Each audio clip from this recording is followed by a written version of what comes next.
Hello hello hello. Very good morning friends. I hope आपकी तैयारी अच्छी चल रही है। ठीक है, मेरे रोज के रोज क्वेश्चंस आते जा रहे हैं चैप्टर वाइज और मैं दे रहा हूं concept with practice questions. I hope आप देख रहे होंगे। एक चीज मैं आपको बताना चाहूंगा कि लोग क्या करते हैं, जनरली जो स्टूडेंट्स होते हैं वो क्या करते हैं कि हमारे प्रैक्टिकल क्वेश्चन पे तो बहुत फोकस करते हैं, लेकिन वो कहीं ना कहीं चूक जाते हैं जो एमसीक्यू और थियरी वाले पोर्शन के ऊपर। तो मेरा अभी जो फोकस रहने वाला है वो रहेगा एमसीक्यू एंड थियरी वाले पोर्शन पे, ताकि क्या है जो मार्क्स जहां पे आपके कम हो रहे हैं उसको आप क्या कर सको, स्कोर कर सको। जितने ज्यादा मार्क्स हमारे अकाउंट्स में बढ़ेंगे उतना ज्यादा वो आपको मदद करेगा आपके एग्रीगेट के अंदर। इसीलिए हमको हर एक चीज के ऊपर बारीकी से फोकस करना पड़ेगा। तो चलिए शुरू करते हैं, लेके प्रभु का नाम, जय श्री राम। हमारा आज का ये सेशन, मैं बता दूं इसके अंदर कि मैं एमसीक्यू करवाने वाला हूं, वो भी मॉडल टेस्ट पेपर के 10 मतलब एक के अंदर अप्रोक्सीमेटली 6 एमसीक्यू होते हैं और 10 के मतलब 60 एमसीक्यूज हम देखने वाले हैं।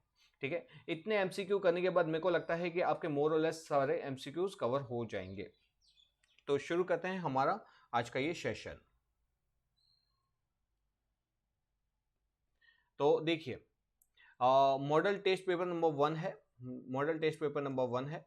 यहाँ पे हम देख रहे हैं एमसीक्यू क्वेश्चन नंबर 1 ए में 6 नंबर के 12 नंबर के एमसीक्यू आते हैं। पहला वाला एमसीक्यू है, क्या बोल रहा है ये, the accounting standard for non corporate entity. मतलब क्या बोल रहा है कि जो अकाउंटिंग स्टैंडर्ड है, AS accounting standard for non corporate entity is in India are issue by central government. क्या ये सही है? नहीं सर, ये सही नहीं है। मैं 5 सेकंड का टाइम दूंगा आपको सोचने के लिए, फिर आप उसका जवाब देना। तो क्या आंसर सही है? नहीं सर, ये मैंने बता दिया आपको। तो सर ये कौन बनाता है? ये हमारा बनाता है institute of chartered accountant of India, ICAI। ठीक है, आपको खाली ट्रू और फॉल्स नहीं लिखना पड़ेगा, आपको विथ रीजन देना पड़ेगा। तो आपको रीजन के साथ देना पड़ेगा कि ये ट्रू है कि फॉल्स है। तो ये हमारा आंसर फॉल्स है। इसके अंदर हम ये लिखेंगे कि भाई ये जो ICAI है वो क्या करता है, गाइडलाइन देता है अकाउंटिंग स्टैंडर्ड के लिए फॉर नॉन कॉर्पोरेट, मतलब कॉर्पोरेट हो कि नॉन कॉर्पोरेट दोनों के लिए ICAI ही आता है। ओके सर, नेक्स्ट क्वेश्चन देखते हैं। नेक्स्ट क्वेश्चन देखते हैं। ओके, नेक्स्ट क्वेश्चन हमारा क्या बोल रहा है, the subsidy receive from the government for working capital. किसके लिए रिसीव हो रही है? Working capital. By the manufacturing concern is a revenue receive. ठीक है, अब बताओ कि ये सब्सिडी किस लिए रिसीव हुई है? वर्किंग कैपिटल के लिए। और उसको कैसे ट्रीट किया हुआ? Revenue receive. बताओ ये सही है कि नहीं? एग्जैक्टली, जल्दी बोलिए जल्दी बोलिए। वेरी, जिसने यस बोला हो आपका आंसर सही है। यहां पे हमको वर्किंग कैपिटल के लिए सब्सिडी मिल रही है तो वो क्या आएगा? रेवेन्यू रिसिप्ट होती है। अगर ये हमारी क्या होती, अगर ये हमारे एसेट के अंदर इंप्रूवमेंट लाती, या तो हमको किसके लिए मिलती? ये एसेट के लिए मिलती। एसेट के लिए, जैसे एसेट परचेस करने के लिए, फैक्ट्री एस्टेब्लिशमेंट करने के लिए एक्सेट्रा, उनके लिए अगर हमको सब्सिडी मिलती तो हम इसको क्या करते हैं? कैपिटलाइज करते हैं। लेकिन क्योंकि ये वर्किंग कैपिटल के लिए, मतलब डे टू डे बिजनेस के, रनिंग बिजनेस के लिए है, इसलिए इसको हम क्या मानेंगे? रेवेन्यू रिसिप्ट मानेंगे। Okay, sir. Got it.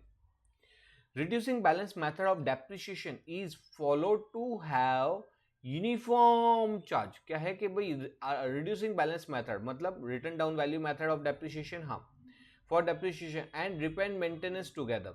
मतलब क्या है कि आप क्या करो, depreciation follow करो, for depreciation and repair and maintenance करो, वो फ्यूचर में जाके यूनिफॉर्म ही हो जाते हैं। ऐसा क्या होता है क्या?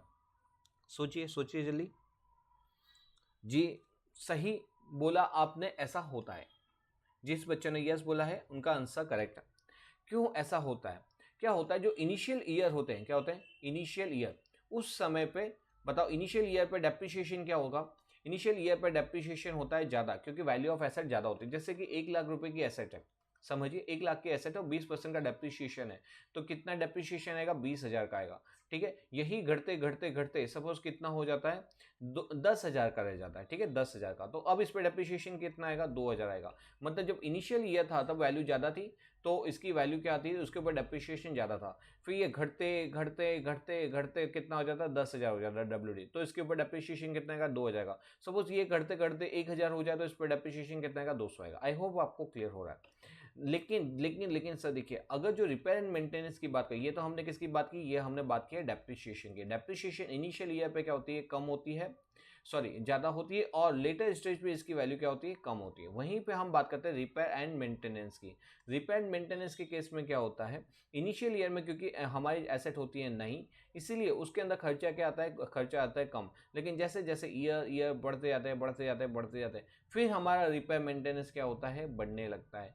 तो ओवर द ईयर वो दोनों क्या होते हैं, एक यूनिफॉर्म चार्ज ही होते हैं। तो ये आंसर करेक्ट है। ठीक sir. Next question, discount at the time of retirement of a bill is a gain for drawee. Discount है at the time of retirement of a bill. अब सबसे पहले तो मैं आपको ये बताता हूं कि ड्रॉवर और ड्रॉवी दोनों होता क्या है। ड्रॉवर जो बिल को लिखता है उसको बोलते हैं ड्रॉवर, और जिसको जो बिल को क्या करता है, लिखता है, जिसको लिखेगा, हु राइट द बिल, और जो उसको क्या करेगा, एक्सेप्ट करेगा, क्या करेगा, एक्सेप्ट। जो अगर ये इसने एक्सेप्ट कर दिया, मतलब सपोज ये 3 महीने का बिल था, 3 मंथ का, तो 3 महीने बाद क्या होगा, ड्रॉवी को क्या करना पड़ेगा, ड्रॉवर को पेमेंट करना पड़ेगा। ठीक है, तो यहाँ पे जो बिल लिखता है वो रिसीव करेगा पेमेंट, और जो एक्सेप्ट करता है वो क्या करता है, पेमेंट करता है। आपको एक मालूम होगा। ठीक है, यहाँ पे क्या है, यहाँ पे लिखा हुआ डिस्काउंट गिवन है at the time of retirement of a bill. हम बिल को अर्ली रिटायरमेंट करें, वो बोला क्या कि 3 महीने के बाद का है ना मेरे पास अभी। मिस्टर, जैसे ये मिस्टर एक्स है, इसने ड्रॉ किया था, मिस्टर वाई ने एक्सेप्ट किया था। मिस्टर वाई एक्स को क्या बोल रहा है, मिस्टर वाई बोल रहा है कि एक काम करते हैं कि ये जो 3 महीने का बिल लिखा था ना, मेरे पास अभी पैसे हैं, 2 महीने बच चुके हैं, 1 महीना अभी भी बाकी है। वो बोलता है क्या है, मेरे पास पेमेंट, मेरे पास पैसे अवेलेबल है, तो मैं क्या करता हूँ, आपको पेमेंट कर देता हूँ। तो यहाँ पे ड्रॉवर क्या बोलता है, ठीक है कोई बात नहीं, कर दो।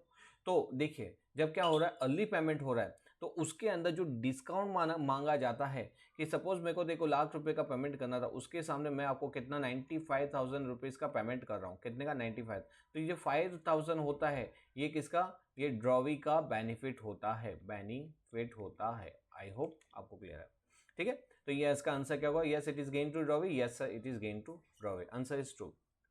Next question, business of a partnership firm comes to an end on the death of a partner. सोचिए, क्या पार्टनर की डेथ से, क्या पार्टनर की डेथ से बिजनेस हमारा बंद हो जाएगा क्या।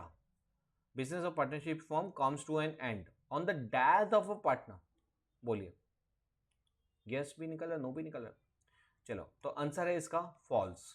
फॉल्स क्यों है सर, सर जी अगर सपोज कोई बिजनेस के अंदर, कोई बिजनेस के अंदर कितने पार्टनर है, ए बी सी, 3 पार्टनर है, उसमें से सपोज सी की डेथ हो जाती है, सी की डेथ हो जाती है, तो क्या ए और बी रिमेनिंग पार्टनर उसको कंटिन्यू नहीं कर सकते, कर सकते हैं। Remaining partner has a right, अगर डीड में लिखा है कि रिमेनिंग पार्टनर कैन कंटिन्यू, तो ए और बी ऑफकोर्स उसको बिजनेस को कंटिन्यू कर सकते हैं। तो यहाँ पे इट डज नॉट नेसेसरी कि डेथ के ऊपर पार्टनर का क्या हो जाए, बिजनेस पार्टनरशिप क्लोज ही हो जाए, वो चाहे रिमेनिंग पार्टनर चाहे तो उसको कंटिन्यू कर सकते हैं। Okay, next question, receipt and payment account highlight the total income and total expenditure. ठीक है, अब ये बताओ जी, सोचिए, रिसिप्ट एंड पेमेंट सही गलत है, रिसिप्ट एंड पेमेंट मेथड है। ठीक है, यहाँ पे टोटल रिसिप्ट है और टोटल पेमेंट्स है। क्या ये टोटल रिसिप्ट और पेमेंट इनकम और एक्सपेंडिचर को बताने क्या।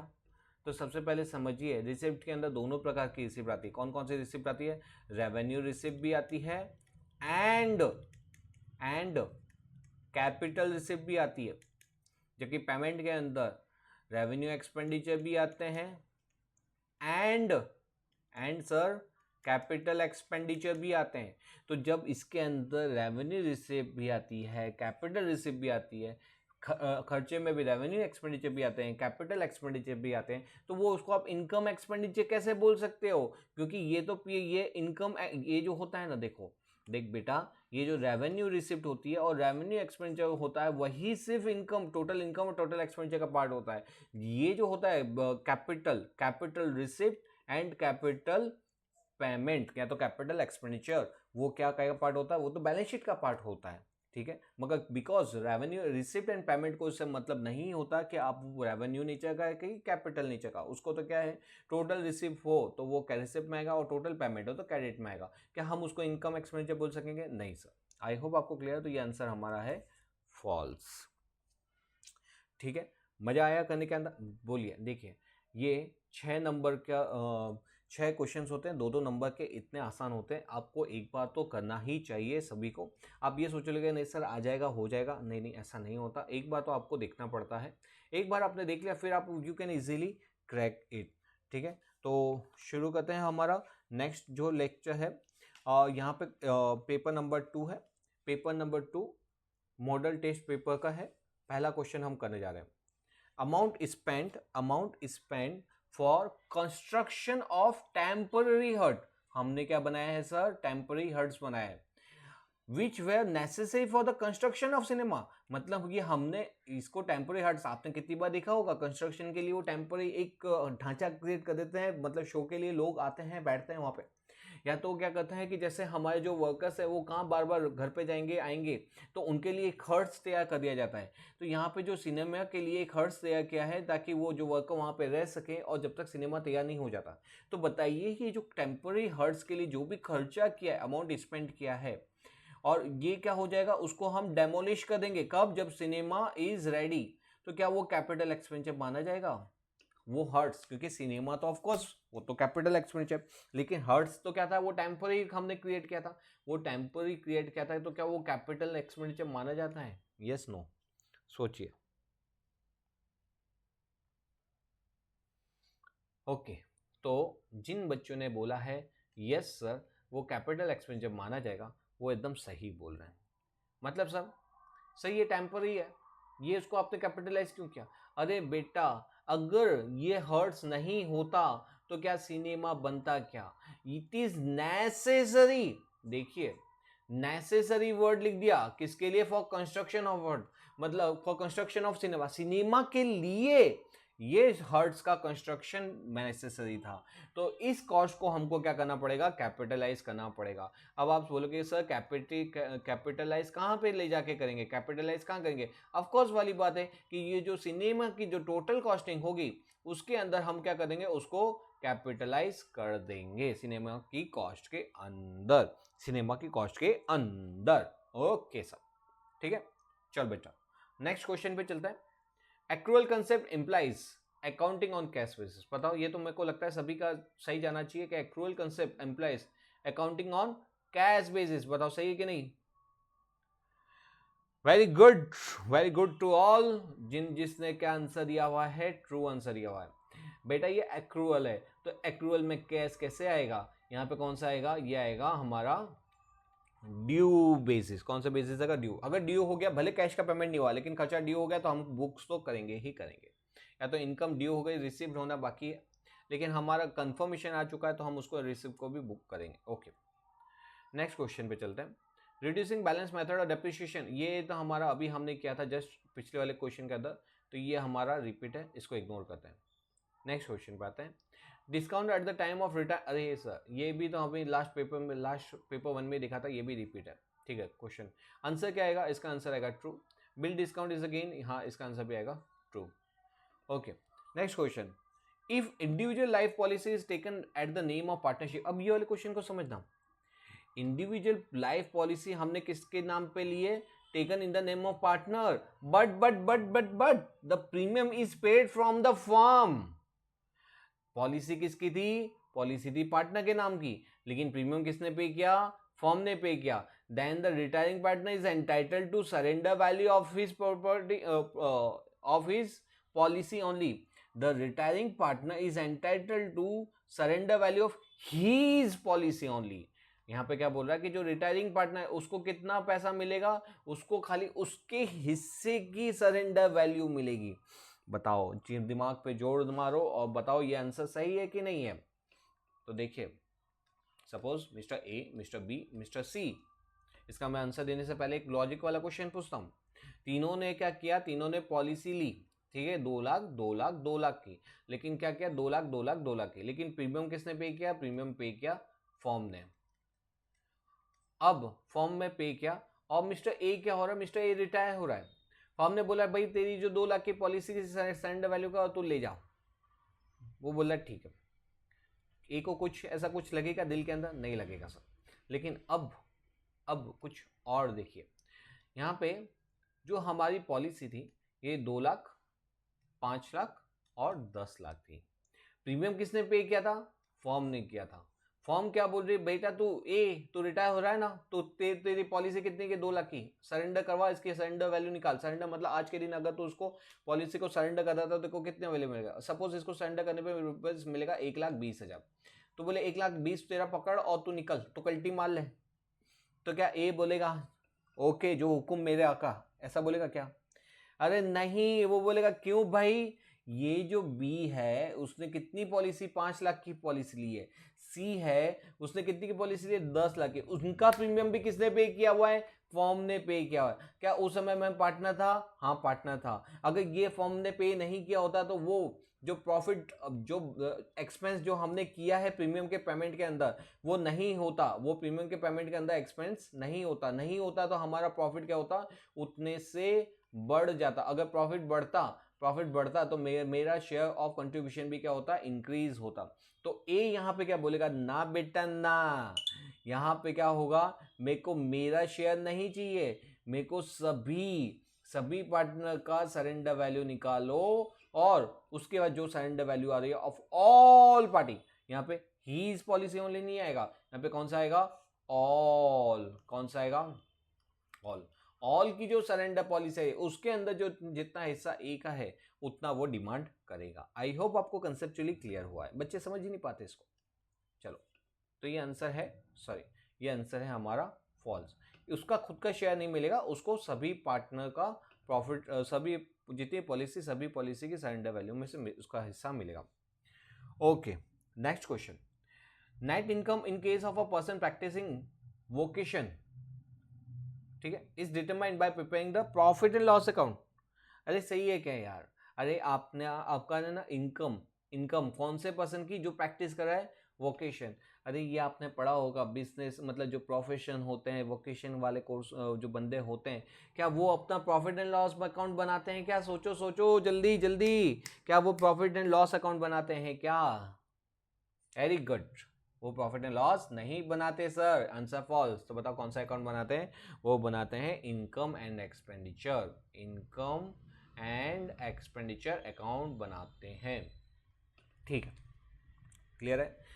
ओके बेटा, ओके। नरेशन मेरे को कमेंट में लिखते जाना आप कितने मार्क्स हर एक पेपर में से आपके कितने सही पढ़ रहे हैं, ताकि मेरे को भी लगेगा कि वाओ अधिकतर बच्चों ने जवाब सही दिए, खुशी होगी अंदर से अगर आपके आंसर क्या होंगे, सही निकलेंगे। चलो नेक्स्ट पेपर हम देखते हैं, पेपर नंबर 3। आप भी साथ साथ क्या करिए, करते जाइए, आपको कुछ लगता है नोट्स लिखते जाना। ऐसे पढ़ने में डबल मज़ा आता है, आपको ये जो कंसेप्चुअली भी क्लियर हो जाएगा और फटाफट आपके सारे एमसीक्यू भी खत्म हो जाएंगे। तो शुरू करें हमारा नेक्स्ट क्वेश्चन। हमारा पेपर है पेपर नंबर 3। पहला question, insurance claim received on account of plant and machinery completely damage, कैसे, by fire is capital receive. अब बताओ ये इंश्योरेंस जो रिसीव हुआ है ऑन कैपिटल रिसीव माना जाएगा कि नहीं माना जाएगा? जल्दी जल्दी सोचिए कि यहाँ पे इंश्योरेंस पर क्लेम हमको रिसीव क्यों हुआ, क्योंकि यहाँ पे हमारा प्लांट एंड मशीनरी क्या हो गया था, कंप्लीटली डैमेज। और क्यों? क्योंकि हो गया था फायर, क्या लग गई थी, आग। आग लग गई थी, जिसके कारण हमको क्या मिला, उसका इंश्योरेंस लिया था और इंश्योरेंस के सामने हमको पैसे मिले। क्या ये कैपिटल रिसीव मानी जाएगी? यस, जो बच्चे ने बोला है हाँ सर, हाँ सर, हाँ सर, उनका आंसर सही है। सर ये आंसर सही क्यों है? क्योंकि क्या ये आग के रोज रोज लगती है क्या? जब इच्छा हो गई चलो आज 2 दिन बाद फिर से आग लगे, 3 दिन बाद फिर से आग लगे? नहीं सर, ये आग रोज रोज नहीं लग रही। ये रोज रोज ये आग नहीं लग रही का मतलब क्या हुआ? इसका मतलब ये हुआ बेटा, इसका मतलब ये हुआ कि ये हमारा नॉर्मल कोर्स ऑफ बिजनेस के अंदर रिसीव नहीं है। ये जो अमाउंट रिसीव हुई है ना, amount receive, this is not in the ordinary course of business. This receive is not in the course of ordinary course of business. इसीलिए सर, और not in the ordinary course of business के अंदर है, इसीलिए क्या होगा, इसीलिए क्या होगा, हमारा आंसर आएगा सही। तो अगर ऑर्डिनरी कोर्स ऑफ बिजनेस में अगर कोई भी रिसीव हो रही है तो रेवेन्यू रिसीव, लेकिन अगर क्या होता है वो कभी कभार मिलती है, नॉट एग्री, सपने में मिलती है, अकड़ी मेरी सपने में मिलती है। तो देखो जब क्या हो रहा है, कि इंश्योरेंस क्या मिल रहा है। कभी कभार ऐसा टाइम आता है कि जब कोई भयंकर आग लग जाती है, पूरी फैक्ट्री जल जाती है और जिसके कारण आपको क्लेम मिलता है, तो उसको आपको क्या ट्रीट करना है, कैपिटल से। भी आंसर हमारा सही है। नेक्स्ट बेटा, in the balance sheet of Angel limited the preliminary expense amounting to 15 lakh क्या थे, प्रिलिमिनरी एक्सपेंस कितने के थे, 15 लाख के थे। एंड सिक्योरिटी प्रीमियम उसके पास क्या था, 105 लाख का था, आर अपेयरिंग।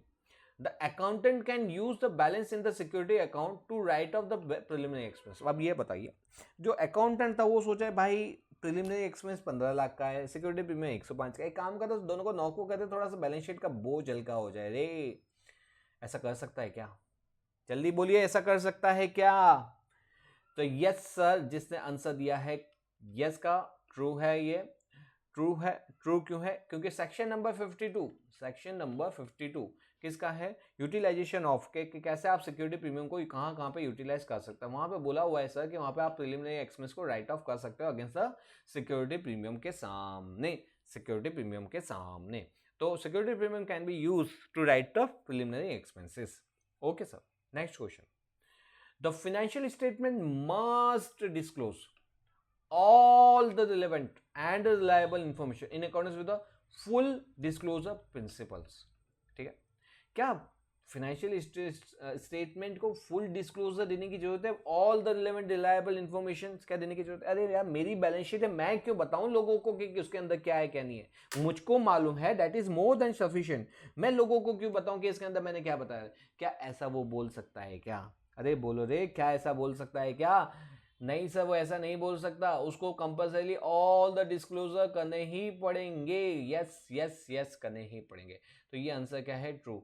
इसका क्यों सर, क्योंकि हमारी जो बैलेंस शीट होती है ना बेटा, वो किसके लिए यूज होती है, हमारी जो बैलेंस शीट यूज होती है वो कौन यूज करता है, वो इनकम टैक्स ऑफिसर भी करता है, क्रेडिटर भी करता है, कितनी बार जो बिजनेस परचेस करता है वो भी यूज करता है, या कितने बार थर्ड पार्टी भी इसको यूज करती है। तो ये नॉर्मल केस के अंदर, जैसे हम जैसे प्राइवेट लिमिटेड की बैलेंस शीट हो तो बहुत कम लोग यूज करते हैं, लेकिन जैसे लिस्टेड कंपनी की बैलेंस शीट जनरली जो होती है ना, उसको हर कोई व्यक्ति देख सकता है, क्योंकि व्यक्ति क्या करता है, उस कंपनी के अंदर पैसे लगाता है। जब आप उस कंपनी के अंदर पैसे लगाते हो तो you must know what is the balance sheet की पोजीशन ऑफ अ कंपनी, कि so that he can take a decision whether to invest or not. इसका मतलब ये हुआ कि कंपनी को अपना पूरा का पूरा डिस्क्लोजर बताना पड़ेगा, so that the reader can understand कि what is the strength and what is the weakness of the company. ठीक है, तो यहां पे हमारा आंसर क्या आएगा, यहां पे हमारा आंसर आएगा yes yes yes yes yes yes. Okay, next question, in case of admission of a new partner in a partnership form, क्या हो रहा है बेटा, पार्टनरशिप फॉर्म है, हाँ, उसमें क्या आ रहा है, एडमिशन हो रहा है न्यू पार्टनर, आइए पधारिए ओ मेरे न्यू पार्टनर जी। The profit and loss on revaluation, company ने क्या किया, रीवैल्यूएशन किया, हाँ जी, उसको ट्रांसफर किसको कर दिया, all partner in the new profit ratio. बताओ बेटा सही है गलत है, बताओ बताओ बताओ। यहां पे क्या हुआ है, नया पार्टनर एंटर हो रहा है और रिवैल्यूएशन कर रहा है, और उसको सभी के अंदर न्यू रेशियो में क्या कर दिया, लो जाओ रिवैल्यूएशन का प्रॉफिट ले लो। कैसा हो सकता है क्या, सही गलत, जल्दी, वेरी गुड। जिसने इसका आंसर बोला है नहीं सर ये ऐसा नहीं हो सकता, क्यों, क्योंकि वो जो रिवैल्यूएशन हुआ है नए पार्टनर के आने से पहले की चीजें का इंक्रीज है। तो जब वो जो कोई बेनिफिट जो नए पार्टनर के आने से पहले हुआ है, तो उसका बेनिफिट सिर्फ किसको मिलेगा, सिर्फ और सिर्फ ओल्ड पार्टनर को मिलेगा। ठीक है, ओल्ड पार्टनर को मिलेगा। तो यहां पे जो वर्ड यूज किया है कि it is to the all partner, नहीं सर ये ऑल पार्टनर को नहीं मिलेगा, यहाँ पे किसको मिलेगा इसका benefit, old, old OLD old partner. और क्या न्यू प्रॉफिट शेयर, नहीं sir OLD old profit sharing ratio में मिलेगा। ठीक बेटा, नेक्स्ट क्वेश्चन, आई होप मजा आ रहा है आपको, आ रहा है तो थोड़ा सा थम्स अप कर दीजिए, लाइक कर दीजिए, उस पर कमेंट कर दीजिए, सब मजा आ रहा है। नेक्स्ट क्वेश्चन कहते हैं, the debit note issue by the issued are used to prepare sales return book। अब हम क्या यूज करें, डेबिट नोट करें, किसके लिए, फॉर सेल्स रिटर्न के लिए यूज कर रहे हैं। ठीक है, बताओ क्या डेबिट नोट सेल्स रिटर्न के लिए बुक्स के लिए यूज की जाती है क्या, yes no, debit note sales return के लिए यूज की जाती है, यस नो, सोचिए सोचिए सोचिए सोचिए सोचिए। ओके, तो देखिए बेटा एक बात बताओ, सपोज आप सेल करते हो, तो नॉर्मल एंट्री क्या पास करते हो, debtor account debit to sales account, debtor को क्या किया, डेबिट, ओके। तो debtor account debit to sales, आपने सेल्स रिटर्न कर दिया, तो सेल्स रिटर्न किया तो एग्जैक्टली एंट्री हो जाएगी, sales return account debit to debtor, आप डेटा को क्या कर रहे हो, क्रेडिट कर रहे हो। अरे जब आप कोई पार्टी को क्रेडिट करते हो ना, that means you are issuing a credit note. तो सर जब आप डेबिट नोट इशू करें, इसका मतलब तो हम पार्टी को, वेरी गुड, डेबिट कर रहे होंगे, पार्टी को आप डेबिट कर रहे हो तभी तो डेबिट नोट इशू की जाती है। सेल्स रिटर्न के अंदर तो पार्टी क्रेडिट होती है, मतलब उसको क्रेडिट नोट इशू की जाती है, तो ये आंसर तो है गलत। तो सर डेबिट नोट कौन से केस के अंदर आएगी, सपोज आपने गुड्स को परचेज किया, परचेज में आप एंट्री क्या करते हैं, purchase account debit to creditor account. अब पार्टी आपने गुड्स को रिटर्न कर दिया टू द पार्टी, आप एंट्री क्या पास करोगे, creditor account debit, credit account debit to purchase return. तो जब आप पार्टी को क्रेडिट करे हो तो आप क्या, सॉरी पार्टी को आप डेबिट करो तो डेबिट नोट आती है, वो कौन से केस के अंदर आते हैं, परचेज रिटर्न के केस के अंदर, परचेज रिटर्न के केस के अंदर, ठीक है। तो ये जो डेबिट नोट है क्या सेल्स रिटर्न के केस में आती है, नहीं जी, सेल्स रिटर्न के केस के अंदर कौन सी आती है, क्रेडिट नोट आती है, ठीक है, क्रेडिट नोट। और दूसरा अगर आपको फर्दर लिखना हो कि सर डेबिट नोट कौन से केस के अंदर आएगी, तो डेबिट नोट आएगी परचेज रिटर्न के केस के अंदर। यहाँ पे याद रखने का, पार्टी डेबिट कब होगी, पार्टी डेबिट कब होगी, जब पार्टी को हमने परचेज रिटर्न किया हो, तो पार्टी अकाउंट डेबिट मतलब क्रेडिटर अकाउंट डेबिट हो जाता है, और हमारा परचेज रिटर्न अकाउंट क्रेडिट हो जाता है, ठीक है। नेक्स्ट क्वेश्चन है, debenture holder enjoy the voting right in the company, बताओ डिबेंचर होल्डर को वोटिंग राइट मिलेंगे कि नहीं मिलेंगे, yes no, enjoy the voting right in the company, सही बोल रहे हो बेटा, इसका आंसर है फॉल्स। याद रखना, जो शेयर होल्डर कौन होता है, शेयर होल्डर, जो कंपनी का शेयर होल्डर होता है उसी को पास पावर होता है, किसका, वोटिंग का पावर होता है। तो जो डिबेंचर होल्डर होता है उसको he can not enjoy the voting right in the company, ठीक है। तो ये हमारा हुआ थर्ड पेपर फिनिश। आ रहा है मजा, बोलिए सर, बोलिए कमेंट में बोलिए सर मजा आ रहा है, वाह इतने आसान थे, हमने सोचे नहीं थे, और आप इसको स्किप करके जाते थे, या तो सोचते थे कि देख लेंगे कर लेंगे, ऐसा करके निकलते थे, मगर आपको ये करना ही चाहिए। और जब उससे रोकड़ा मार्क्स होते हैं और इसको करने में बहुत टाइम कम जाता है, इसलिए इसको तो आपको स्किप करना ही नहीं है। ओके सर, आ जाइए, हमारा paper number 4 model test paper का है, क्वेश्चन नंबर 1A क्या बोल रहा है, subsidy receive by the government for working capital, अरे ये तो आ गया है, वर्किंग कैपिटल के लिए रिसीव, उसको क्या ट्रीट करेंगे, रेवेन्यू से, बताओ सही कि गलत, यस सर सही है, तो ये आंसर ट्रू है, ये हमने आगे देख लिया था। Next question, if the error of effect committed cancel out, अगर जो भी एरर की है, हमने एरर कमिट की है, अगर वो क्या हो जाती है, कैंसल आउट हो जाती है, the error will be called, उसको क्या बोलेंगे, compensatory error, and the trial balance will disagree, the trial balance will disagree, बताओ आंसर सही है कि गलत। तो इसका आंसर बताओ कि अगर हमने एरर कमिट की और वो कंपनसेटरी नेचर की है, तो ट्रायल बैलेंस मैच होगी कि नहीं होगी, बताओ जल्दी जल्दी बेटा बताओ। वेरी गुड, जिसने आंसर बोला है फॉल्स, फॉल्स क्यों बोला हुआ है, अरे ट्रायल बैलेंस के अंदर एरर ऐसी की कि एक जगह डेबिट में और दूसरी जगह डेबिट में प्लस किया, दूसरी जगह डेबिट में माइनस कर दिया, मतलब हमने कोई खर्चे को डेबिट की जगह क्रेडिट में लिख दिया सपोज, तो एक जगह क्रेडिट में लिखा और वो क्रेडिट में ही माइनस कर दिया, ठीक है। तो इसका मतलब क्या होता है कि कोई ऐसी एरर जिस कंपनसेटरी नेचर है, जिसका कोई कंपनसेट हो जाती है, तो टीबी पे उसकी कोई इंपैक्ट पड़ेगी नहीं, मतलब ट्रायल बैलेंस तो मैच होगी ही होगी, मतलब इसने बोला क्या टीबी डिसएग्री होगी क्या, नहीं जी, टीबी डिसएग्री कैसे हो सकती है, वो कंपनसेटरी नेचर की है, तो उस केस में तो ट्रायल बैलेंस मैच हो ही जाएगी, तो ये आंसर क्या है, फॉल्स। यहाँ पे क्या हो जाएगी, यहाँ पे टीबी ऑलवेज क्या होगी, एग्री होगी, तो ये आंसर सही होता। Okay, next question, full disclosure must disclose, financial statement must disclose all the relevant, ये तो हमने पढ़ लिया, in accordance with the full disclosure policy, बताओ सही कि नहीं, वेरी गुड, ट्रू है। Next, limited liability partnership from LLP is governed by the Indian partnership act, बताओ पार्टनरशिप लिखा है तो सही है ना, जल्दी जल्दी, सही है? अरे सर सही है नहीं यार, यहाँ पे भी पार्टनर है, यहाँ पे भी पार्टनर है, सही बोल दो। अरे बेटा मेरे, यहाँ पे लिमिटेड लायबिलिटी पार्टनरशिप है, दोनों का मतलब ही समझ अलग ही हो जाता है। पार्टनरशिप फॉर्म के अंदर, याद रखना, पार्टनरशिप फर्म के अंदर जो पार्टनर की जो लायबिलिटी होती है ना वो अनलिमिटेड होती है, लेकिन लिमिटेड पार्टनरशिप के अंदर, लिमिटेड लायबिलिटी पार्टनरशिप के अंदर जो पार्टनर की जो लायबिलिटी होती है only to the extent of his capital ही होती है। तो दोनों में प्रोविजन अलग अलग अलग लगते हैं। एलएलपी के अंदर एलएलपी एक्ट 2008 लगता है और पार्टनरशिप में पार्टनरशिप एक्ट 1932 लगता है। तो ये आंसर क्या हुआ हमारा? गलत है। ओके, तो यहाँ पे एलएलपी में एलएलपी एक्ट 2000 कौन सा लगेगा? यहाँ पे एलएलपी एक्ट लगेगा, एलएलपी एक्ट 2008 लगेगा। ये आंसर क्या है हमारा? फॉल्स है। ओके ओके, नेक्स्ट करते हैं। Nominal account are kept under the single entry system.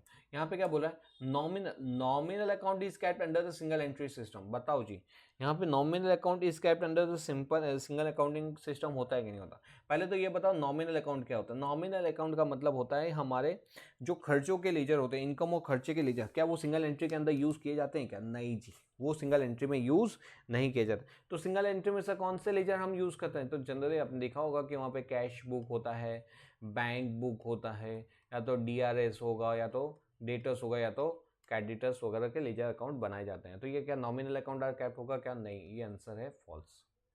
Okay okay, a person holding preference share of a company, उसके पास क्या है? प्रेफरेंस शेयर है। Can not hold equity share of the same company. क्या ये बताओ मुझे बेटा कि अगर कोई कंपनी के अगर आपने प्रेफरेंस शेयर होल्डर, तो क्या आप इक्विटी शेयर होल्डर हो सकते हो क्या? क्या कहीं ऐसा लिखा है क्या कि आप सिर्फ उस कंपनी के प्रेफरेंस शेयर होल्डर हो सकते हो? नहीं, आप उस कंपनी के प्रेफरेंस भी हो सकते हो, इक्विटी शेयर होल्डर भी हो सकते हो, इवन कंपनी के डिबेंचर आते हो तो डिबेंचर, मेरा पैसा मैं इन्वेस्ट कहीं पे भी करूं, आप कौन हो सकते हो मेरे को मना करने से? इसका मतलब क्या हुआ? आप कंपनी के प्रेफरेंस शेयर होल्डर भी हो सकते हो और इक्विटी शेयर होल्डर भी हो सकते हो। तो यहाँ पे ये आंसर क्या आएगा कि can not hold equity share, तो वो गलत है। नो, ये आंसर ट्रू नहीं है, फॉल्स है। ओके ओके, एक बार देख लो, कोई क्वेश्चन आपको पूछना है क्या? चलो आ जाते हैं हम हमारे पेपर नंबर 5। कौन सा पेपर नंबर 5 सर? 5 के अंदर क्या बोला है? द बैलेंस इन द पेटी cash book represent an asset. बताइए, पेटी कैश बुक के अंदर बैलेंस है तो वो क्या उसको आप एसेट बोलोगे का? अरे यस सर बोलेंगे। पेटी कैश का मतलब हमारा एक प्रकार का कैश का लेजर ही है, और जिसके अंदर बैलेंस है दैट मीन्स क्या है उसके अंदर? उसका क्या है? वो है कैश का लेजर, तो वो फिजिकल कैश पड़ी है, उसको आप एसेट ट्रीट करोगे। एक मिनट बेटा, एक कॉल आ रहा है, हमको उठाना पड़ेगा। वेट।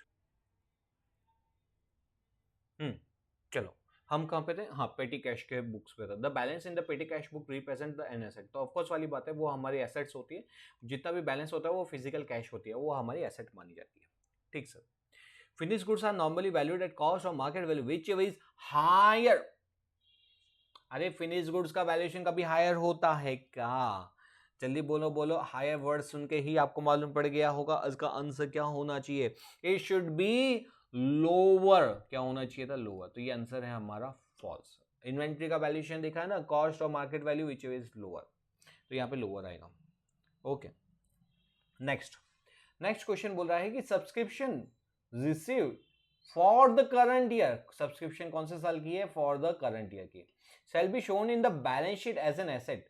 बताओ, क्या करंट ईयर की सब्सक्रिप्शन हम बैलेंस शीट के अंदर दिखाएंगे क्या? एक मिनट बेटा यार, वापस एक कॉल है। ओके, तो देखो सर, यहाँ पे सब्सक्रिप्शन रिसीव हो रहा है, आपने पढ़ा होगा एनपीओ, नॉन प्रॉफिट ऑर्गेनाइजेशन, ठीक है, एनजीओ। तो एनजीओ के अंदर, नॉन प्रॉफिट ऑर्गेनाइजेशन के अंदर हमने क्या पढ़ा था कि जो सब्सक्रिप्शन मिलता है सर, हमको सब्सक्रिप्शन मिल रहा है, तो सब्सक्रिप्शन के केस के अंदर हम क्या करते हैं? जो करंट ईयर का जो इनकम होती है वो हम लिखते हैं इनकम के अंदर। लेकिन अगर सपोज आने वाले साल के लिए हमको एडवांस में सब्सक्रिप्शन मिला है तो वो हमारी क्या इनकम मानी जाएगी क्या? नहीं, वो हमारी लायबिलिटी मानी जाती है कि रिसीव्ड इन एडवांस है, तो उसको लायबिलिटी में दिखाते हैं। और सर अगर क्या हो, subscription due but not receive, क्या है? Subscription due but not received, तो उसके अंदर क्या होगा, वो हमारी एसेट्स होती है, हमको अभी लेना बाकी है, वो हमारी एसेट्स। मतलब अगर एडवांस में रिसीव हो या तो रिसीव होना बाकी है, वही बैलेंस शीट का पार्ट होता है। लेकिन करंट ईयर की हो तो, करंट ईयर की तो ऑफकोर्स वाली बात है, वो इनकम एंड एक्सपेंडिचर में ही जाएगी। ठीक है, ओके, हम आ जाते हैं हमारे, तो ये आंसर यहाँ पे बोला कि करंट ईयर का सब्सक्रिप्शन बैलेंस शीट में बताएंगे, जी बिल्कुल गलत है, false. Okay, when the share are forfeited, share क्या कर दिए, forfeited कर दिए, the share capital is debited with the called up of the share forfeited and the share forfeited account is credited with the calls in areas of a share forfeited। चलो ये तो easy है, चलो बताऊं क्या समझाऊं, देखो एक एक मिनट लेता हूं आपका। इसके अंदर जनरली जब भी शेयर हम फोरफिट करते हैं तो हम अकाउंट को क्या करते हैं, यहाँ पे लिखते हैं share capital account debit, share capital account debit to share forfeiture account, to share forfeiture account और to calls in arrears account. तो बताओ बेटा यहाँ पे कैपिटल में कौन सी अमाउंट जाती है, जितना हमने अब तक कॉल्ड अप कर लिया है, हमने जितना कॉल्ड अप किया था, सपोज 10 का 10 रुपये कॉल्ड अप किया तो पूरा 10 रुपये आता है। कॉल्स इन एरियस में कितना जाता है, कॉल्स इन एरियस में जितना अनपेड कॉल्ड होता है, जितना हमने कॉल्ड मंगाया लेकिन अमाउंट पे नहीं की, अनपेड कॉल्ड।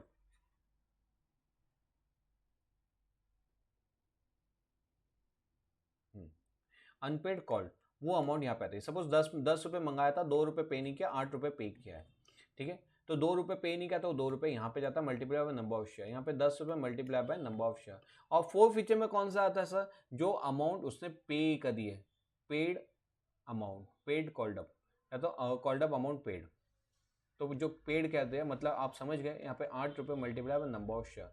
अब यहाँ पे क्या बोल रहा है, यहाँ पे बोल रहा है कि यहाँ पे हम शेयर फोरफिटेड अकाउंट के अंदर कितना ले जाएंगे, credited with the calls in areas की अमाउंट। सर गलत, कॉल्स इन एरियस की अमाउंट तो यहाँ पे जो अनपेड अमाउंट है उसमें ये बताई जाती है, फोरफिटेड में तो जो उसने पे किया है वो आता है। तो इसका आंसर क्या होगा, इसका आंसर होगा गलत, तो ये है हमारा false. I hope clear. Okay, discount at the time of retirement of a bill is given to a drawee, ये तो सर हमने देख लिया है, आपको याद आ गया होगा, बताओ जल्दी से इसका आंसर क्या है। इसका आंसर है यस, ड्रॉवी। ये हमने आज पिछले वाले क्वेश्चन में देखे थे, पिछले वाले पेपर्स में। तो यहाँ पे ड्रॉवी के लिए बेनिफिट होता है क्योंकि ड्रॉवी को कम पेमेंट करना पड़ता है। Okay, bills receivable and bills payable are the types of subsidy books.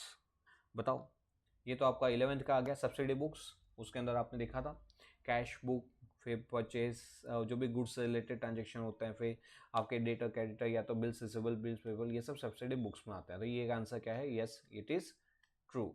ठीक है, तो ये आपका क्या होगा, सब्सिडी बुक्स का पार्ट होता है। सर जी हमने कर दी है 5 क्वेश्चन खत्म। अब हमारे पेपर नंबर 6 के ऊपर, ठीक है, हमारा क्वेश्चन नंबर 1A। आ जाओ जी, आ जाओ आ जाओ आ जाओ आ जाओ बच्चों, जल्दी जल्दी जल्दी क्वेश्चन पढ़ेंगे। Wages paid for erection of machine है, यहाँ पे हमने वेजेस क्यों पे करे, फॉर इरेक्शन ऑफ मशीन है, are debited to the profit and loss account of a company. बताओ बताओ जी, सही कि गलत, सही है कि गलत। अरे सर वेजेस पे है तो वेजेस तो हम कहाँ पे लिखते हैं, प्रॉफिट एंड लॉस अकाउंट के लिखते हैं, सही है कि नहीं, वेजेस तो हम तो प्रॉफिट एंड लॉस अकाउंट के लिखते हैं, इसमें सोचने वाली, अरे सर गलत है बेटा मेरे। कभी भी ये मत देखो कि एक्सपेंस किसके लिए किया, एक्सपेंस का नेचर क्या है, उसके पीछे का कारण क्या है। तो आपने ये जो वेजेस पे की है उसका कारण क्या है, उसका कारण है कि आपने यहाँ पे क्या किया था, आपने क्या किया था, यहाँ पे इरेक्शन ऑफ मशीनरी के लिए वेजेस पे किया हुआ है। जब इरेक्शन ऑफ मशीनरी के लिए वेजेस पे करते हो उस समय पे क्या होता है, वो मशीनरी, मतलब हमने वो फिक्स एसेट का कंसेप्ट पढ़ा हुआ है ना, कि फिक्स एसेट के लिए जो भी आपने इरेक्शन, कमीशन और जो भी इंस्टॉलेशन के लिए जो भी खर्चा होता है सब उसमें कैपिटलाइज होता है। तो आप ये मशीनरी के लिए खर्चा कर रहे हो तो प्रॉफिट एंड लॉस में प्रॉफिट एंड लॉस में नहीं जाएगा, वो किसके अंदर जाएगा, इट शुड बी कैपिटलाइज, किसके अंदर, कैपिटलाइज किसके अंदर हो जाएगा, मशीनरी की कॉस्ट के अंदर। तो ये वेजेस कहाँ चले जाएगा, वो चले जाएगा यहाँ पे। तो ये आंसर हमारा क्या है, फॉल्स है। ओके सर, ठीक है ठीक है ठीक है। अब आ जाते हैं हमारा amount spent, amount spent amount spent for construction of temporary huts. हम क्या कर रहे हैं बच्चा, टेम्पोररी हेड्स का कंस्ट्रक्ट, ये दो आ गया सर, पिछले पढ़ लिया था। ये क्या, ये सिनेमा कॉस्ट के लिए नेसेसरी था। क्या करेंगे, क्या इसको हम कैपिटलाइज करेंगे? आंसर बोलो बोलो बोलो बोलो। यस ट्रू, क्योंकि सिनेमा कॉस्ट के लिए नेसेसरी था, तो ये खर्चा उसी की कॉस्ट के अंदर इंक्लूड हो जाएगा। ठीक है। If the effect of error committed cancel out, ये भी असर पीछे पढ़ लिया था। अगर इफेक्ट एरर कमिट किया है वो क्या होती है, कैंसल आउट हो जाती है, तो वो कंपनसेटरी नेचर की है। तो क्या ट्रायल बैलेंस हमारी डिसएग्री होगी? नहीं सर, डिसएग्री नहीं होगी। आंसर याद होगा, एग्री होनी चाहिए थी। तो ये हमारा आंसर क्या है? फॉल्स है। ठीक है। Promissory note is different from the bill of exchange when the amount is paid by the maker in case of a former and the acceptor in the case of in the later। अरे क्या formal letter formal लगा रखा हुआ है। चलो sir, इसको यहाँ पे बताता हूँ आपको। प्रोमिसरी नोट का कंसेप्ट मालूम है? प्रोमिसरी नोट्स, उसके अंदर क्या होता है? प्रोमिसरी नोट्स कौन लिखता है? तो प्रोमिसरी नोट्स के अंदर जो मेकर होता है ना, मेकर जो प्रोमिसरी नोट्स को लिख ही रहा है, वही कौन होता है? वही पेयर होता है। क्या होता है? पेयर होता है। लेकिन सर जो कौन सा बिल्स ऑफ एक्सचेंज होता है, बिल्स ऑफ एक्सचेंज, उसके अंदर कौन है? बिल्स ऑफ एक्सचेंज के अंदर जो एक्सेप्टर है, कौन? एक्सेप्टर। तो आपको बिल्स ऑफ एक्सचेंज का कंसेप्ट मालूम है? बिल्स ऑफ एक्सचेंज, यहाँ पे ड्रॉ करेगा पार्टी, मिस्टर एक्स क्या कर रहा है? मिस्टर एक्स सपोज ड्रॉ कर रहा है, तो ये ड्रॉवर हुआ। और वाई क्या करेगा? वाई उसको एक्सेप्ट करेगा। वाई क्या करे? एक्सेप्ट करेगा। तो जो एक्सेप्ट करता है वो पेमेंट करता है। Acceptor has to make the payment. तो यहाँ पे क्या होगा? Y will make the payment. तो यहाँ पे वही तो लिखा हुआ है कि द अमाउंट इज पेड, एक मिनट। हाँ, तो देखिए यहाँ पे क्या हो रहा है, यहाँ पे हमारा जो एक्सेप्टर है वो क्या कर रहा है? एक्सेप्टर ही पेमेंट करता है। तो यहाँ पे वही तो लिखा हुआ है, the promisor is different from bill of exchange. कैसे? क्योंकि यहाँ पे क्या होता है, आपको मेरी स्क्रीन दिखाई दी? Yes, okay. यहाँ पे क्या होता है, जो प्रोमिसरी नोट होता है वही, इसमें क्या लिखा था? The amount is paid by the maker. Promissory note के अंदर क्या होता है, जो मेकर होता है वो अमाउंट को पे करता है। ठीक है, maker. In case of former, farmer का मतलब होता है प्रोमिसरी नोट के लिए बात कर रहा है। एंड एक्सेप्टर मतलब पेमेंट कौन कर रहा है? पेमेंट एक्सेप्टर कर रहा है। कौन से केस के अंदर? बिल्स ऑफ एक्सचेंज के अंदर। तो ये भी सही है। तो यहाँ पे लेटर का मतलब किसकी बात कर रही है? ये बात कर रहा है बिल्स ऑफ एक्सचेंज के लिए बात कर रहा है, और फॉर्मर मतलब प्रोमिसरी नोट के लिए बात कर रहा है। तो बात सही है इसकी। जो मेकर होता है प्रोमिसरी नोट्स में मेकर पेमेंट करता है, और एक्सेप्टर और बिल्स ऑफ एक्सचेंज के अंदर जो एक्सेप्ट करता है वो पेमेंट करता है। तो ये हमारा आंसर क्या है? ट्रू है। ओके, नेक्स्ट देखते हैं। The business of all partnership form must be carried out by all the partner. चलो बताओ बच्चा कि बिजनेस पार्टनरशिप के बिजनेस के अंदर क्या सभी पार्टनर बिजनेस को रन करेंगे? जल्दी सोचिए। हाँ सर, वरना पार्टनरशिप में हम एडमिट क्यों हुए? अगर सभी पार्टनर बिजनेस नहीं करेंगे तो हम एडमिट ही क्यों हुए? अरे नहीं बेटा, ऐसा थोड़ी होता है। पार्टनरशिप के अंदर जरूरी नहीं कि सबके सब पार्टनर ही वर्किंग पार्टनर हो। ठीक है, कोई नाम के पार्टनर भी होते हैं, स्लीपिंग पार्टनर भी होते हैं। इसका मतलब पार्टनरशिप में या तो फॉर ऑल द पार्टनर भी काम कर सकते हैं, या कोई पार्टनर अगर सब सारे पार्टनर कोई पर्टिकुलर बंदे को ऑथराइज कर दे तो ही on behalf of partnership firm अकेला भी पार्टनरशिप को रन कर सकता है। ठीक है, तो यहाँ पे क्या है? ये हमारा आंसर क्या है? ये आंसर है फॉल्स, कि ऑल द पार्टनर रन करेंगे क्या? नहीं जी, ये आंसर गलत है। ऑल भी कर सकते हैं और one on behalf of all भी हो सकता है। Next question, debenture interest is payable after, कौन सा इंटरेस्ट की बात करें? Debenture interest after the payment of preference dividend but before the payment of equity dividend. मतलब क्या बोल रहा है कि प्रेफरेंस, इसका जो डिविडेंड है ना, इसका जो इंटरेस्ट है, प्रेफरेंस का पेमेंट करने के बाद but before the equity dividend के पहले पेमेंट किया जाता है। क्या ये सही है क्या? अरे सर ऐसा नहीं है। सबसे पहले आपका कौन सा पेमेंट होता है? इंटरेस्ट का पेमेंट होता है। उसके बाद कौन सा होगा? प्रेफरेंस डिविडेंड के बाद। और अगर प्रॉफिट बचा तो किसको डिविडेंड मिलता है? इक्विटी शेयर वालों को मिलता है। इसका मतलब पहले जो डिबेंचर है, क्योंकि वो आउटसाइडर होते हैं, तो पहले आउटसाइडर को पूरा पेमेंट मिलेगा, फिर प्रेफरेंस शेयर को पेमेंट मिलेगा, और फिर किसको मिलेगा? घर वालों को मिलेगा, मतलब इक्विटी शेयर को। तो यहाँ पे आंसर गलत है। इसने क्या बोला था कि इक्विटी शेयर के पहले लेकिन प्रेफरेंस शेयर के बाद, तो ऐसा नहीं होता। तो ये हमारा आंसर है फॉल्स। ठीक है, चलो तो ये हमने कर दिए टोटल 6 पेपर। अब हम लेंगे हमारा 7th पेपर।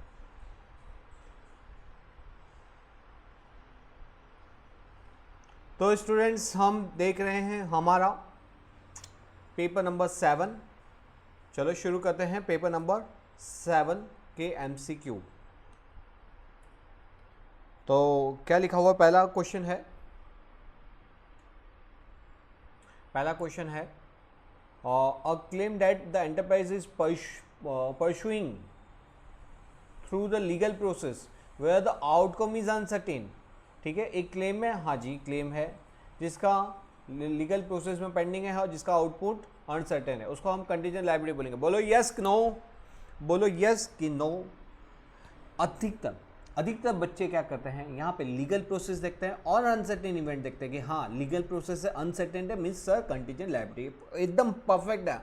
मतलब आंख बंद करके आप निशाना लगा दो कि आंसर ट्रू ही होगा। गलत। यहाँ पे बेटा ये देखो कि यहाँ पे क्या बोल रहा है, यहाँ पे बोल रहा है कि क्लेम परसुइंग, क्या बोलना चाह रहा है ये, क्लेम परसुइंग मतलब इसके पास, इसने क्लेम फाइल किया है किसी और के ऊपर। जब ये भाई ने क्लेम किया हुआ है तो ये इसके, अगर वो केस जीतता है तो इसको पैसे मिलेंगे क्लेम के। इसका मतलब क्या हुआ, इसका मतलब ये इसकी हो जाती है एसेट। सो ये आएगा कंटिंजेंट एसेट न के कंटिंजेंट लायबिलिटी। ये आंसर है हमारा फॉल्स फॉल्स फॉल्स। ओके, जिन बच्चों ने फॉल्स का आंसर दिया था उनके लिए very very very good boy, keep it up. If the effect of error committed cancel out, अरे सर कितनी बार पूछेगा, चलो फटाफट बता दो। The error will be called compensating error, और उस समय ट्रायल बैलेंस क्या होगी सर, याद हो गया अब तो, एग्री हो गया, आंसर गलत है।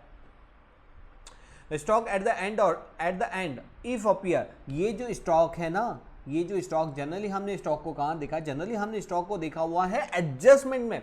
जब स्टॉक एडजस्टमेंट में होता है बेटा तो उसकी दो इंपैक्ट देते हैं, लेकिन अगर स्टॉक अगर एडजस्टमेंट की जगह कहाँ पे दिया हो, ट्रायल बैलेंस में दिया हो, कहाँ पे दिया हो, ट्रायल बैलेंस। तो देखो यहाँ पे क्या होगा, ये क्वेश्चन को देखो, stock at the end if appear in the trial balance is taken only to the balance sheet. बताओ बेटा क्या होगा, बताओ कि स्टॉक सिर्फ कहाँ दे रखा है, ट्रायल बैलेंस में दे रखा हुआ है, तो कहाँ पे इसकी इंपैक्ट आएगी, सिर्फ बैलेंस शीट में आएगी कि ट्रेडिंग अकाउंट में भी आएगी।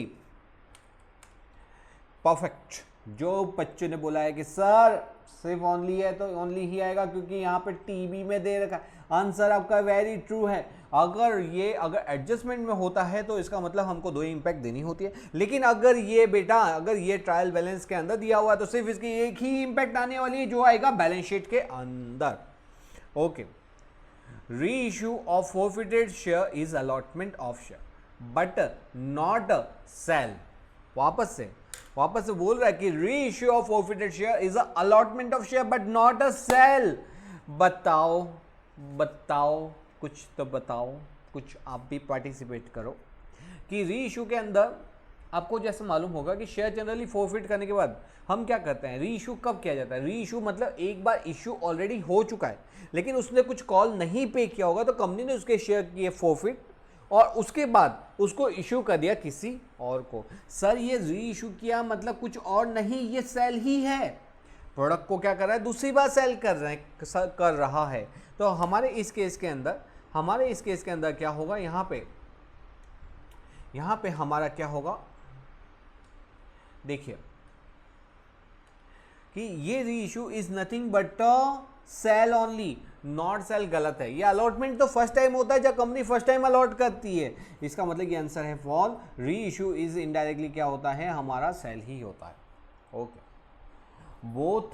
both revenue nature and capital nature transaction are recorded in the receipt and payment account। Sir मैंने आपको बताया था, ये तो अब बच्चे को मालूम पड़ गया होगा कि रेवेन्यू एंड पेमेंट के अंदर क्या आता है, रिसिप्ट एंड पेमेंट के अंदर क्या आता है। तो जैसे क्रेडिट जब रिसिप्ट होती है तो उसके अंदर दोनों प्रकार की रिसिप्ट आती है। कौन से दोनों प्रकार की, कैपिटल रिसिप्ट भी हो सकती है, रेवेन्यू रिसिप्ट भी हो सकती है। पेमेंट के अंदर भी दोनों प्रकार के एक्सपेंडिचर होते हैं, कैपिटल एक्सपेंडिचर भी हो सकते हैं एंड रेवेन्यू एक्सपेंडिचर भी हो सकता है। तो सर वही तो बोल रहा है, both revenue and capital transaction are recorded in the receipt and payment account. Very true बेटा। ओके, थोड़ा आपको एक्सप्लेन करना पड़ेगा, खाली आप ट्रू फॉल्स नहीं लिखोगे, थोड़ा बहुत एडजस्टमेंट को भी आपको थोड़ा सा एक्सप्लेनेशन भी जरूरी है। ओके, आ जाते हैं हम since the company has existence independence of its member. अब it continue to be existence despite the death, insolvency and the change of a member. बताओ जी सही है कि गलत है?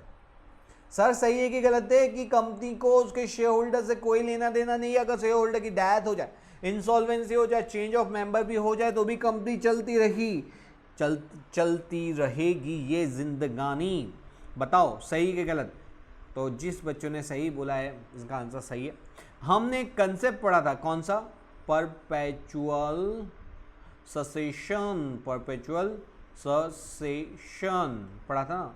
मतलब कंपनी को कोई मतलब नहीं होता कि उसके शेयर होल्डर, सपोज उसके कितने कंपनी के शेयर होल्डर वो एक प्लेन में बैठ के जा रहे हैं और अचानक से एयर इंडिया की तरह ना कर ये वाला प्लेन भी क्या होता है, क्रैश हो जाता है। उस सिचुएशन में क्या होगा कि भले सारे 100% शेयर होल्डर की डेथ हो गई है, ठीक है, लेकिन कंपनी तो जिंदा रहेगी।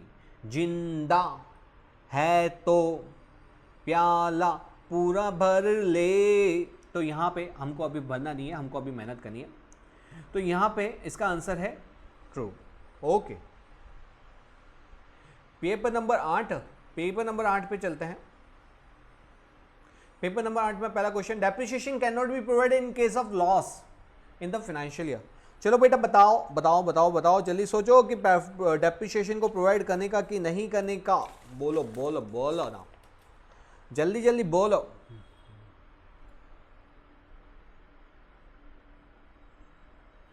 हाँ सर लॉस है तो फिर क्यों और लॉस को बढ़ा रहे हो? डेप्रिसिएशन मत ही करो ना, जब प्रॉफिट हो तब कर लेना।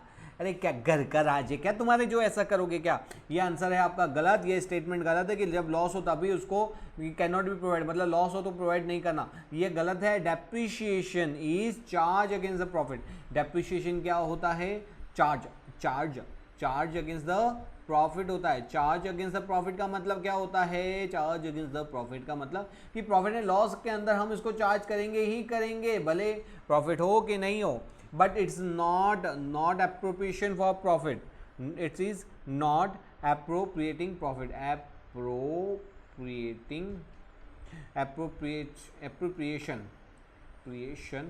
ऑफ प्रॉफिट मतलब सर इसका मतलब ये हुआ कि प्रॉफिट में से एप्रोप्रिएट नहीं करना है, इसको प्रॉफिट में से साइड में निकाल के नहीं रखने का है, समझे? मतलब कोई भी सिचुएशन हो, आपका लॉस हो, गेन हो, कुछ भी हो, आपको डेप्रिसिएशन तो कैलकुलेट करना पड़ेगा। मतलब कोई भी सीजन, ठंडी बारिश गर्मी कैसी भी सीजन हो, डेप्रिसिएशन तो आएगा ही आएगा।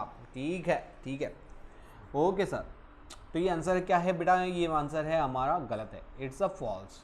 यहाँ पे ऐसा नहीं होता, यहाँ पे चार्ज अगेंस्ट द प्रॉफिट होता है और आपको उससे प्रॉफिट हो रहा है कि लॉस हो रहा है उससे कोई मतलब नहीं। इन रिस्पेक्ट ऑफ प्रॉफिट और loss depreciation should be provided in the financial statement. Okay बेटा, at the end of the accounting year all the nominal account of the ledger are balance. बताओ जब at the end of the accounting year क्या nominal account के balance हो जाता है क्या? Sir पहले तो ये बताओ नॉमिनल अकाउंट क्या होता है? अरे बेटा जब तुम 11वीं में थे और चड्डी पहन के फूल खिलाते थे, जंगल बात चली है, पता चला है, चड्डी पहन के फूल खिला है। तो बेटा जब आप 11वीं में थे तो वहाँ पे आपने 3 अकाउंट सीखे थे। कौन कौन से 3 अकाउंट दिखे थे? Real account, nominal account and तीसरा था पर्सनल अकाउंट। पर्सनल अकाउंट जो क्या होता है? व्यक्तियों के नाम होते हैं। रियल अकाउंट कौन सा होता है? जिसके अंदर सारी एसेट्स आती है, लायबिलिटी आती है। और तीसरा हमने दिखा था नॉमिनल का रूल क्या था? नॉमिनल अकाउंट का रूल था कि debit the expense credit the income. ठीक है, तो बेटा यहाँ पे क्या हो रहा है? क्या आप कभी ये सोच सकते हो कि जो हमारा क्या है, जो हमारा नॉमिनल है, क्या कभी बैलेंस हो सकता है क्या कभी सूरज वेस्ट से उग सकता है क्या? नहीं ना। क्या कभी ऑल द नॉमिनल अकाउंट, मतलब जिस तरह से सूरज वेस्ट से नहीं उग सकता उसी तरह से एक नॉमिनल अकाउंट भी बैलेंस कैसे हो सकता है? नॉमिनल अकाउंट के अंदर तो सारे खर्चे आते हैं, उस खर्चे का जब टोटल करोगे तो हम जैसे सैलरी अकाउंट है तो सैलरी अकाउंट का बैलेंस है, वो total expense of the year होता है, उसको हम कहाँ ले जाते हैं? पीएनएल अकाउंट के अंदर चार्ज करते हैं। जैसे सैलरी का मैंने एग्जाम्पल दिया, तो यहाँ पे बैलेंस तो हो ही नहीं सकता, उसके बैलेंसेस आएंगे जो कहाँ जाते हैं? जो जाते हैं पीएनएल अकाउंट के अंदर। तो ये हमारा आंसर क्या है? ये हमारा आंसर है false. Okay, any amount spent for the replacement of worn out part of machinery is capital expenditure. बताओ बेटा, बताओ बताओ बताओ बताओ बताओ बताओ कि अगर कैपिटल एक्सपेंडिचर हो रहा है, any amount spend for the replacement of worn out part of the machine, कोई मशीन का वर्न आउट पार्ट था, वो आपने क्या कर दिया, उसको आपने रिप्लेस कर दिया, क्या उसको कैपिटलाइज करेंगे? सर मशीनरी का तो पार्ट है ना, कर दो। अरे ऐसे कैसे कर देंगे सर, मत करो। अरे क्या घर की खेती है क्या जो कभी हाँ कभी ना चलेगा? सुन बेटा, दिमाग का लॉजिक दौड़ा। क्या पूरी की पूरी मशीन रिप्लेस हो रही है? नहीं सर, मशीन का एक पार्ट रिप्लेस हो रहा है। पार्ट रिप्लेस का मतलब क्या होगा कि तो नॉर्मल मेंटेनेंस है। मतलब जैसे आपके घर में सपोज कोई प्रिंटर है या तो घर घंटी है, उसका कुछ पार्ट ख़राब हो जाता है तो हम कैसे पार्ट चेंज करवाते हैं, ठीक है? तो वो क्या होता है, वो हमारा कौन सा खर्चा होता है? नॉर्मल रूटीन नेचर का खर्चा होता है। तो उस तरह से क्या है, उस तरह से बेटा यहाँ पे भी क्या हो रहा है, यहाँ पे भी क्या हो रहा है, देख यहाँ पे भी क्या होगा, एक मिनट, हाँ यहाँ पे भी हम जब रिप्लेसमेंट करें वॉर्न आउट पार्ट को, तो इससे नॉर्मल रूटीन एक्सपेंडिचर है जो जिसका कोई लेना देना नहीं होता कैपिटलाइजेशन से। तो यहाँ पे जो कैपिटल एक्सपेंडिचर लिखा है ये क्या है, आंसर है हमारा false. Okay, in case of admission of a new partner in a partnership firm, the profit और loss on the revaluation account is transfer to all the partner. ये शायद हमने कर दिया, हाँ सर ये पहले आ ही चुका था। अगर कोई नया पार्टनर आता है और उसके कारण रीवैल्यूएशन हो रहा है, तो रीवैल्यूएशन से होने वाले बेनिफिट को ओनली एग्जिस्टिंग शेयर, मतलब हमारे ओल्ड पार्टनर को ही बेनिफिट मिलेगा, क्योंकि ओल्ड पार्टनर को बेनिफिट मिल रहा है तो कौन सा रेशियो लेंगे, ओल्ड प्रॉफिट शेयरिंग रेशियो ही लेंगे, ठीक है सर।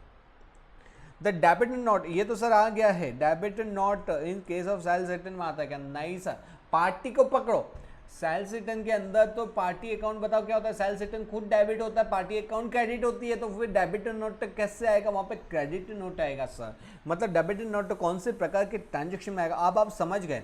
परचेज रिटर्न के अंदर, परचेज रिटर्न के अंदर डेबिट नोट आता है, क्यों? क्योंकि परचेज रिटर्न के अंदर क्या होता है, परचेज रिटर्न की क्या इंपैक्ट होती है, तो परचेज रिटर्न खुद ही क्रेडिट होता है। मतलब हमारे यहाँ पे हम उसको क्या करेंगे, पार्टी को डेबिट नोट देंगे ताकि उसका अकाउंट हम डेबिट कर सकें। Okay, debenture suspense account appear on the liability side of the balance sheet of a company. तो एक चीज याद रखना, अगर डिबेंचर का सस्पेंस अकाउंट है तो वो कहाँ आता है, वो ऑलवेज आता है कि डिबेंचर का सस्पेंस अकाउंट कहाँ आएगा, तो नॉन करंट एसेट्स के अंदर आएगा। वो कहाँ पे आता है सर, एसेट्स साइड आएगा, asset sides of balance sheet के अंदर आएगा। ठीक है ठीक है ठीक है, चलो करते हैं हमारा नेक्स्ट क्वेश्चन, क्वेश्चन नंबर 9। ये तो क्लोजिंग स्टॉक अपीयर अंदर, सर ये तो आ ही चुका है, अपीयर अंदर ट्रायल में से क्या उसके दो इंपैक्ट होगी क्या, कि उसको खाली बैलेंस शीट में दिखाएंगे? यस ट्रू बच्चा लोग सही पकड़े, उसको सिर्फ हम और सिर्फ बैलेंस शीट में दिखाएंगे, ठीक है।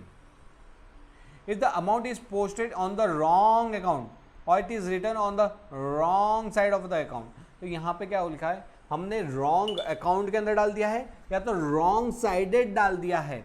It's a error of principle. बताओ बेटा बताओ, ये कौन सी एरर कहलाएगी? अगर आपसे भूल से गलती से मिस्टेक हो गई हमसे, तो ये कौन सी मिस्टेक मानी जाती है? चलिए, क्या ये एरर ऑफ प्रिंसिपल होगी, एरर ऑफ ओमिशन होगा? नहीं सर, नहीं नहीं नहीं रे, न पुष्पा, न तो प्रिंसिपल है ना ओमिशन है। कोई ओमिशन तो जब हम कुछ भूल जाते हैं, प्रिंसिपल का मतलब होता है कई रूल्स रेगुलेशन के अंदर। लेकिन यहाँ पे क्या है, यहाँ पे हमारे से कहाँ से गलती हो गई, रॉन्ग अकाउंट के अंदर डेबिट हो गया या तो wrong on the wrong side लिख दिया है, इसको बोलते हैं एरर ऑफ कमीशन। कौन सी एरर बोलते हैं? Error of commission. Okay okay बेटा, नेक्स्ट क्वेश्चन आते हैं। Accounting standard can override the status. क्या अकाउंटिंग स्टैंडर्ड स्टेचू को ओवरराइड कर सकता है क्या? क्या बेटा बाप की उम्र से बड़ा हो सकता है क्या? हाँ, क्या बेटी माँ से बड़ी हो सकती है क्या? सर कोई हालत में नहीं हो सकती। तो वैसे ही ये बाप होता है, बेटा बेटा होता है। तो स्टेचू हमारा बाप है, अकाउंटिंग स्टैंडर्ड उसका बेटा है, और तो अकाउंटिंग स्टैंडर्ड स्टेचू को ध्यान में रख के बनाया जाता है, ठीक है। तो ये कभी भी इसको ओवरराइड नहीं कर सकता, तो ये आंसर है false. Okay sir, the promissory note is different from the bill of exchange. ये तो मैंने आपको बता ही दिया था पहले वाले क्वेश्चन के अंदर। बिल ऑफ प्रॉमिसरी नोट्स के अंदर हम पर्टिकुलर सर्टेन पर्सन को पेमेंट करते हैं, उस पर उस बंदे का ही पेमेंट होगा, मेकर जो है वो लायबल होता है for the payment. Bill of exchange के अंदर क्या होता है, जो पेमेंट कर रहा है मतलब द पर्सन जो एक्सेप्ट कर रहा है बिल को, वो उसको पेमेंट करेगा। तो यहाँ पे क्या लिखा है, because the amount is paid by the maker, ये तो सही है फॉर्म, एंड बाय द, ये तो सब पहले आ चुका है, यस ट्रू।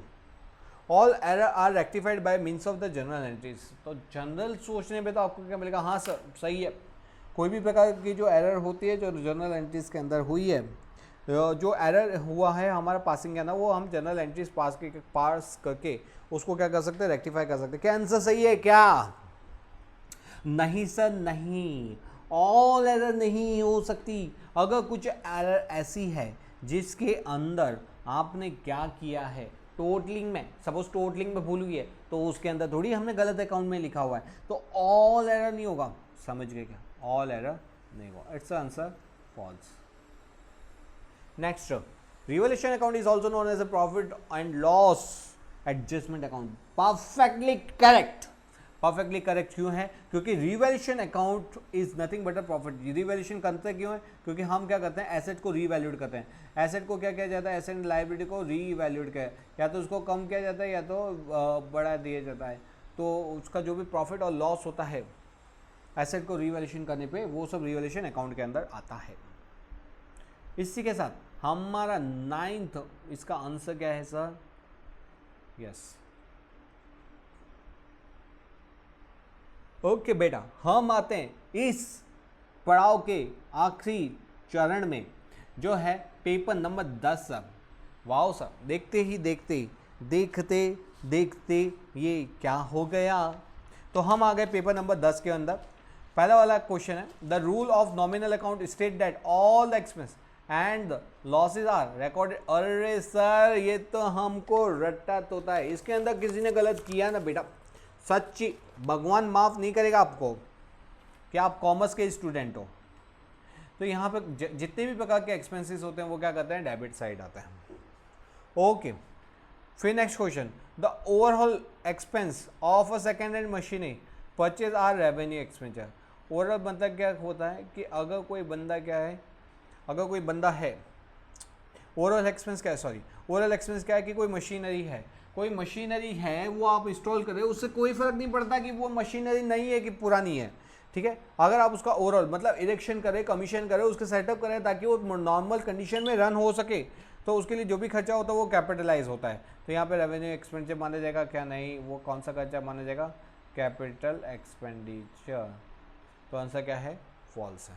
ओके, ये वाला पहला, हाँ, valuation, valuation of inventory are at valuation of inventory at cost or NRV which is based on the concept of conservatism। तो ये आंसर बिल्कुल सही है। कंजर्वेटिज्म होता है क्या? कंजर्वेटिज्म का मतलब होता है भावी लाभ को नहीं, भावी हानि को हम कंसिडर करेंगे। इसका मतलब क्या हुआ कि हम यहाँ पे वैल्यूएशन कैसे करते हैं? कॉस्ट और NRV which ever is lower. तो यहाँ पे ये कंसेप्ट इसी के बेस पे principle of conservatism. Next question sir, a promissory notes can be made और पेबल टू द बैरर। क्या ये किसी के नाम पे जिसको ये प्रोमिसरी नोट मिल जाए उसको पेमेंट हो जाएगा? नहीं सर, ये पर्टिकुलर सर्टेन पर्सन को होता है। बैरर मतलब जिसके हाथ में, जिसकी लाठी उसकी भैंस। तो यहाँ पे ऐसा नहीं होगा, बैरर क्यों नहीं होगा? यहाँ पे सर्टेन पर्सन का नाम लिखा होता है, उस सर्टेन पर्सन को ही अमाउंट मिलेगा। Okay, the receipt and the payment account for the NPO follow the actual accounting concept of accounting. तो ये बताओ, ये तो आपको आना चाहिए अब कि जो रिसिप्ट, जो NPO है, NPO का अकाउंटिंग किस बेस पे होगा? एक्चुअल बेसिस पे होगा क्या? जल्दी जल्दी जल्दी, एक्चुअल बेसिस पे होगा क्या? नहीं सर, ये कौन से बेसिस पे होगा? Cash basis of accounting. ठीक है sir. Next question, legal heir of the deceased partner are entitled to his capital account balance only. मतलब ये बोल रहा है कि लीगल हेयर को कितना मिलेगा ऑफ डिसीज पार्टनर, उनको कैपिटल अकाउंट का बैलेंस नहीं मिलेगा। क्या ये सही है क्या? नहीं सर नहीं, all dues of the deceased partner, जितना भी dues pending on all dues of deceased partner, deceased partner, वो भी क्या किया जाता है, वो भी उसको एंटाइटल होता है। ओके, तो ये आंसर हमारा क्या है सर, फॉल्स है कि यहाँ पे खाली यहाँ पे कौन सा आएगा, यहाँ पे खाली उसी का नहीं आएगा। और लीगल है को खाली अकाउंट, कैपिटल अकाउंट का बैलेंस नहीं मिलेगा, उसको सब कुछ मिलेगा, जो ऑल ड्यूज भी मिलेंगे। तो सर हमने यहाँ पे क्वेश्चन नंबर पेपर नंबर 10 भी कंप्लीट कर दिया। हमने एमसीक्यू के सारे एमसीक्यू किए, 6 एमसीक्यू 10 पेपर के टोटल मिला के हो गए अराउंड 60 एमसीक्यू। आई होप आपको मज़ा आया होगा और अच्छा लगा होगा। कंसेप्ट वाइज मैंने समझाया, एक एक को ऐसा नहीं खाली ट्रू फॉल्स समझा थे, उसका पीछे का क्या रीज़न है। अच्छा लगा हो तो वीडियो को लाइक करना, फ्रेंड्स वगैरह को शेयर करना ताकि वो भी इसको समझ सके। वीडियो को अच्छे से देखना, अगर आपको लगता है तो एक और बार 1.5x या 2x की स्पीड में आप देख सकते हैं, ताकि एक बार क्विक रिवीजन हो जाए, क्योंकि ये बहुत इंपॉर्टेंट मार्क्स होते हैं। बहुत कम टाइम के अंदर बहुत अच्छा स्कोर हो जाता है इससे, क्यों, क्योंकि इसमें टाइम बहुत कम लगता है और जल्दी से हो जाता है। तो चलिए मिलते हैं हम कुछ ही इसी इंटरेस्टिंग वीडियो के साथ। हाँ, चैनल को सब्सक्राइब कर लेना ताकि आपको ऐसे बेल आइकन को हिट कर देना, ताकि आपको ऐसे क्या होंगे वीडियोस आपको लगातार मिलता रहे। तो चलो मिलते हैं, बाय बाय।